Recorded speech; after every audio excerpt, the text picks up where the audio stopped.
Hello everyone. आज का जो वीडियो है ये हम लोग एक ट्रिक के बारे में बात करेंगे। सबसे पहले ट्रिक वाली क्वेश्चन एग्जाम में आती तो है, लेकिन हम लोग उसको अप्लाई करना नहीं जानते। बहुत छोटी सी टॉपिक है लेकिन इसको अच्छे से जानेंगे। अब ये टॉपिक क्यों इम्पोर्टेंट है ये पहले जानते हैं। सबसे पहले एक क्वेश्चन को देखिए। अगर मैं फ्रैक्शन लिखता हूँ जैसे 1/2 और 1/8, और अगर मैं लिखूं 1/3, तो ध्यान से देखिए इसकी अगर मैं डेसिमल कन्वर्शन करूं तो 1/2 होगा 0.5, 1/8 होगा 0.125 और 1/3 होगा 0.333। चलता ही रहेगा। अब कौन सी फ्रैक्शन में एक लिमिटिंग नंबर होगी और कौन से फ्रैक्शन में वो नॉन लिमिटिंग नंबर होगी जो कंटिन्यू होते हैं, ये कैसे पता करें? उसके लिए एक ट्रिक हमें जाननी चाहिए। वही आज हमारा चैप्टर है। चैप्टर का नाम है decimal expansion, terminating and non terminating.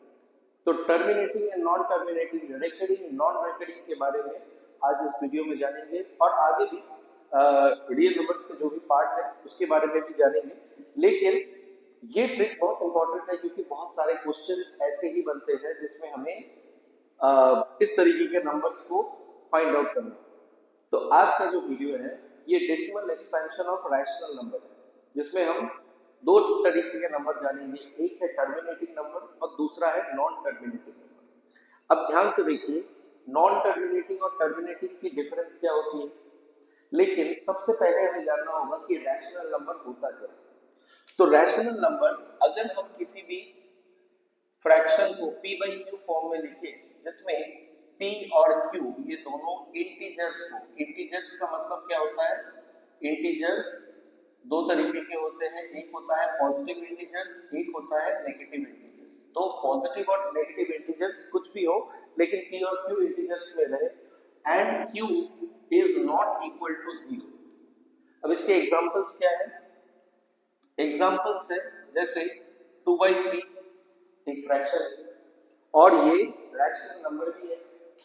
अगर मैं -2/3 बोलूं तो भी ये रैशनल नंबर है क्योंकि -2 इज आल्सो एन इंटीजर, और जो इनकी q है वो denominator is not equal to 0। अगर मैं सिर्फ 3 बोलूं तो भी ये रैशनल नंबर है क्योंकि अगर मैं 3 को ऐसे फॉर्म में लिखूं तो भी मैं लिख सकता हूं, और this one is not equal to 0। तो रैशनल नंबर को हम ऐसे डिनोट करते हैं कि it is a fraction which is in the form of p/q where p and q are the integers and q not equal to 0। इसको हम कहते हैं रैशनल। लेकिन इसकी दो पॉसिबिलिटी होती है। इसकी दो पॉसिबिलिटी होती है। पहला पॉसिबिलिटी कि अगर मैं इसको डेसिमल में करूं तो एक का तो डेसिमल एंड हो जाएगा, लेकिन दूसरे का डेसिमल कंटिन्यू चलता रहेगा।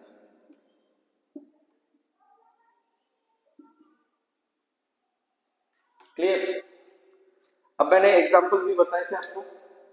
जैसे डेसिमल एंड होने का मतलब है, जैसे एकदम स्टार्टिंग में हम लोग किए थे 1/2 जिसका होगा 0.5, तो 5 में ये एंड हो गया। डेसिमल कंटिन्यूस का मतलब जैसे 1/3 तो ये होगा 0.333, तो ये डेसिमल कंटिन्यूस। तो डेसिमल अगर एंड हो रहा है तो उसको हम कहते हैं टर्मिनेटिंग। टर्मिनेट का मतलब होता है स्टॉप, टर्मिनेटिंग। और डेसिमल कंटिन्यू का मतलब है non terminating.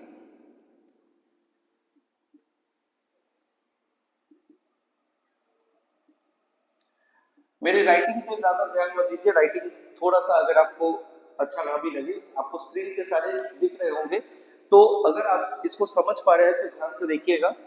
Terminating and non terminating इन दो तरीके के फ्रैक्शन होते हैं। लेकिन ट्रिक ये है कि अगर मुझे फ्रैक्शन दिखे ऐसे फ्रैक्शन फॉर्म में रहे, मैं कैसे समझूं कि वो फ्रैक्शन टर्मिनेटिंग होगा कि नॉन टर्मिनेटिंग? तो वो हम आगे देखेंगे। कि किस तरह से हम टर्मिनेटिंग या नॉन टर्मिनेटिंग कर सकते हैं। तो अब जानते हैं कि टर्मिनेटिंग डेसिमल और नॉन टर्मिनेटिंग डेसिमल के कुछ एग्जांपल और इसको आइडेंटिफाई कैसे करें। टर्मिनेटिंग डेसिमल जैसे 1/2, इसको मैं 0.5 कर सकता हूँ। 3/4 डेसिमल में ये 0.75 होगा। 7/8 डेसिमल में ये 0.875 होंगे। Similarly non terminating recurring decimal जैसे 1/3 0.33, इसको हम लोग ऐसे भी लिख सकते हैं 0.3 बार। 2/9 इसको हम 0.22 लिख सकते हैं या फिर 0.2 बार। 7/11 इसको हम 0.6363 लिख सकते हैं या फिर 0.63 बार। तो ये सारे जो नंबर है जिसे हम नॉन टर्मिनेटिंग रिकरिंग डेसिमल कह रहे हैं, इसको और इनमें आइडेंटिफाई कैसे करें उसको ध्यान से देखते हैं। अब एक चीज नोटिस करिए, जो टर्मिनेटिंग हो रहा है उस नंबर के जो डिनोमिनेटर है इसको हम बहुत आसानी से 10th फॉर्म में ला सकते हैं। 10th फॉर्म मींस 10, 100, 1000, 10,000,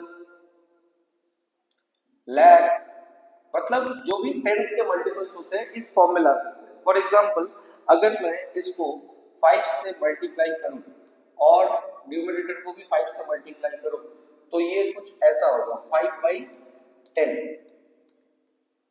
अगर मैं इसको 5 से मल्टीप्लाई करूं और इसको भी 5 से मल्टीप्लाई करूं तो कुछ आएगा 15/20। अगर मैं इसको करूं, इसको भी मैं 5 से मल्टीप्लाई करूं, इसको भी मैं 5 से मल्टीप्लाई करूं तो ये कुछ आएगा 35/40। तो जब भी आपको डिनोमिनेटर में, सीक्रेट रूल यही है, जब भी आपको डिनोमिनेटर में 2, 5 ये दो प्राइम फैक्टर मिल जाए, आइदर 2 और 5 और दोनों, मतलब 2 और 5 एंड 5 ये दोनों अगर आपको मिल जाए तो समझ लीजिए वो टर्मिनेटिंग फ्रैक्शन होगा। तो जब भी आपको फ्रैक्शन में 2, 5 या फिर दोनों ही मिल जाए तो वो टर्मिनेटिंग फ्रैक्शन होगा। और जिसमें ये हम नहीं कर सकते उसमें ही ये फ्रैक्शन कभी नहीं हो सकता। जैसे अगर यहाँ पर 2 दिया हुआ है, इसमें 5 मल्टीप्लाई किए इट बिकम 10। 4 है, 5 मल्टीप्लाई किए, 4 is a prime factor of 2, तो इसमें 5 मल्टीप्लाई करेंगे तो ये 20 होगा। 8 ये भी प्राइम फैक्टर 2 का है, अगर हम इसे 5 मल्टीप्लाई करें तो 40 होगा। लेकिन 3 प्राइम फैक्टर 2 नहीं है, 5 भी नहीं। इससे अगर हम 5 मल्टीप्लाई करते हैं और यहाँ पे भी 5 मल्टीप्लाई करते हैं तो कुछ ऐसा आएगा 5/15। ये 10th का फॉर्म नहीं है। अगर आप कहें कि अगर मैं इसको 10 से मल्टीप्लाई करूं, 10 से, तो आप इसमें 2 और 5 डाल रहे हैं, इसके पास नहीं है। याद रखिए कि डिनोमिनेटर में 2 या 5 या दोनों होने चाहिए, आप अलग से मत डालें। कोई एक प्राइम फैक्टर होना चाहिए, आइदर 5 होना चाहिए या 2 होना चाहिए या फिर 2 और 5 होना चाहिए। इसे याद रखिए, ये इंपॉर्टेंट है ताकि आप टर्मिनेटिंग डेसिमल को समझ सकें।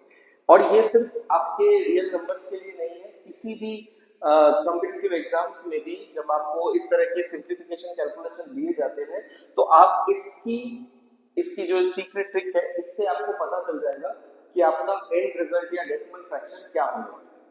तो जब भी आप 2 से मल्टीप्लाई कर रहे हैं या 5 से मल्टीप्लाई कर रहे हैं, याद रखिए कि आपके डिनोमिनेटर में, not in the numerator, denominator में ये 2 और 5 या फिर 2 या 5 ये दोनों चीज होने चाहिए या दोनों में से कोई एक चीज होने चाहिए। This is the secret. तो अब आप जब समझ गए हैं कि इस तरीके से हम टर्मिनेटिंग और नॉन टर्मिनेटिंग को अलग कर सकते हैं, आइडेंटिफाई कर सकते हैं, तो एक बोर्ड का सवाल करते हैं। मान लीजिए कि 30/40 ये प्राइम नंबर होगा कि नहीं, ये आपका टर्मिनेटिंग होगा या नॉन टर्मिनेटिंग होगा, कैसे पता करें। अब ध्यान से देखिए, पहली चीज है, अगर आपको कोई बड़ी फ्रैक्शन भी दी जाए तो उसको लोएस्ट फॉर्म में पहले ले आइए।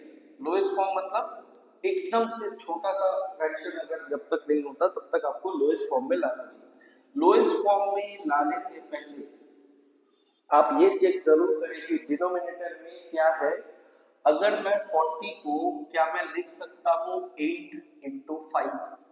अब 8 इंटू 5 को क्या मैं लिख सकता हूँ 2 क्यूब इंटू 5। तो यहाँ पर 2 भी है 5 भी है, तो जाहिर सी बात है ये एक टर्मिनेटिंग फ्रैक्शन होने वाला है। चलिए इसको करके देखते हैं।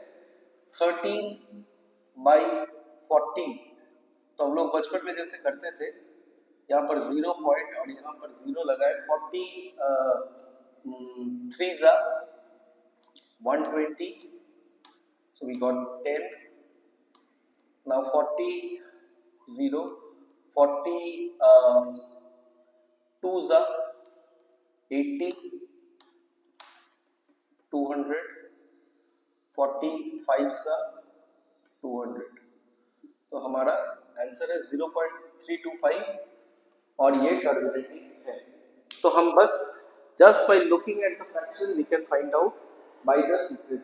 इससे हमें ये पता चल जाएगी कि 2 और 4 फॉर्म में है, तो हम बिल्कुल इसे टर्मिनेटिंग फ्रैक्शन कैसे। ये कुछ और क्वेश्चन को करते हैं ताकि समझ में आए कि किस तरह से इसे सॉल्व किया जाता है। एक क्वेश्चन जैसे बोर्ड में भी आया हुआ है, ये 17/75, इसको अगर मुझे कैलकुलेट करना है और देखना है कि ये टर्मिनेटिंग है या नॉन टर्मिनेटिंग है। बस डिनोमिनेटर को देखिए, 75 मतलब होता है 25 इंटू 3, 25 इंटू 3, तो यहाँ पर 3 ऑलरेडी आ चुका है, ये टर्मिनेटिंग होने नहीं वाला है। फिर भी 5 स्क्वायर है इंटू 3, सो बेसिकली 5 है और 3 है, तो 2 तो नहीं है, तो ये नॉन टर्मिनेटिंग होने वाला है, नॉन टर्मिनेटिंग फ्रैक्शन होने वाला है। तो इस तरीके से आप आइडेंटिफाई कर सकते हैं कौन सा टर्मिनेटिंग होगा, कौन सा नॉन टर्मिनेटिंग होगा। आप इसे घर पे भी कैलकुलेट करके देख सकते हैं, ये नॉन टर्मिनेटिंग ही होगा। लेकिन कोशिश करिएगा कि इस तरीके से आप इसको आइडेंटिफाई करिए कि अगर 2 और 5 के फॉर्म में है तो वो टर्मिनेटिंग होगा। क्यों? क्योंकि समझ लीजिए 2 इंटू 5 यही हमारा 10th बनाते हैं। अब चाहे आप उसे 4 करिए तो भी आपका 10th फॉर्म में ही आएगा। अब इसको 8 करिए तो भी आपका 10th फॉर्म में ही आएगा। आप इसे 9 करेंगे तो नहीं होगा, 9 5 जा 45, मतलब ये 3 स्क्वायर है, नहीं होगा। आप इसे 12 करिए तो 12 में 2 3 सब है, तो 12 5 जा 60, तो आपके 10th फॉर्म में आ रहा है। तो टर्मिनेटिंग इस तरीके से आप निकाल सकते हैं कौन सा टर्मिनेटिंग है, कौन सा नॉन टर्मिनेटिंग है। अब जनरली जो स्टूडेंट इस चीज की गलती करते हैं वो ये ऐसा होता है कि जैसे मान लीजिए क्वेश्चन है 18/30। अब स्टूडेंट तो इसको देखकर ही वो तुरंत देखेंगे, अच्छा 30 है तो 30 डिनोमिनेटर को क्या करेंगे, 30 इज इक्वल टू 2 इंटू 15, या फिर मैं इसको ऐसे कर दूं 2 इंटू 3 इंटू 5, 2 है 5 है, तो चलो ये कर देते हैं। लेकिन ये भूल जाते हैं कि इसमें 3 भी तो है, और ये 3 जब तक रहेंगे तब तक ये टर्मिनेटिंग नहीं कर सकते, क्योंकि 5 इंटू 2 10 तो होगा, लेकिन ये 3 जो है ये उसको गुड ओवर करने वाला है। ये 5 इंटू 2 10, 10 इंटू 3 30, तो ये 30 को हमें हटाना है। तो याद रखिए कभी भी कोई फ्रैक्शन आए तो उसको सबसे पहले इंपॉर्टेंट होता है कि इसको रिड्यूस करना। First reduce to lowest form, ये फर्स्ट काम होगा। First reduce to the lowest form, तो 18/30 को अगर मैं रिड्यूस करूं